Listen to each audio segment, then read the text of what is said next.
Assalamu alaikum friends. Welcome to Simply Perfect Spices.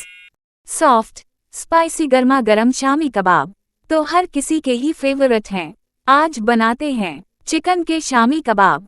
Shami kebab बनाने के लिए ये है 2 कप चने की दाल बॉइल्ड एंड मैश्ड।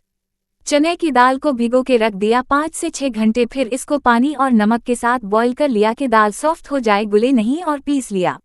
अब इसमें ऐड करते हैं चिकन श्रेडेड। 1/2 किलोग्राम चिकन को मैंने 1 हरी मिर्च, 1 छोटी प्याज कटी हुई, अदरक लहसुन 1 खाने का चम्मच, नमक हस्बे जायका और लाल मिर्च पाउडर 1 टीस्पून डालकर पका लिया। जब चिकन गल गई तो मैंने पोटैटो मैश से इसको श्रेड कर लिया। इसमें ऐड करें पिसा हुआ मसाला, जिसमें शामिल है 2 सब्ज इलायची, जीरा 1 टीस्पून, साबित धनिया 1 टीस्पून। इन तीनों चीज़ों को कॉर्सली क्रश्ड कर लें।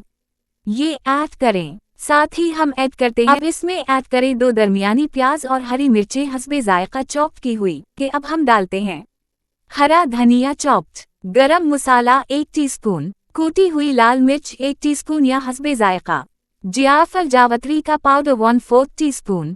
सबको मिक्स करेंगे और इस स्टेज पर नमक भी टेस्ट करेंगे और एडजस्ट करेंगे।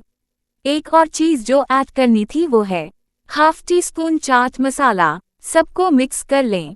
देखें कबाब का मिक्सचर रेडी हो चुका है। कबाब बनाकर अंडा लगाकर फ्राई कर लें। Shami kebab is ready to serve and enjoy. खाने के साथ सर्व करें या शाम चाय के साथ एंजॉय करें या नाश्ते में खाएं। Thanks for watching. अगर आपको ये रेसिपी पसंद आई है तो लाइक, कमेंट और दूसरों के साथ शेयर करें। और नई रेसिपी वीडियोस के लिए सब्सक्राइब करना ना भूलें।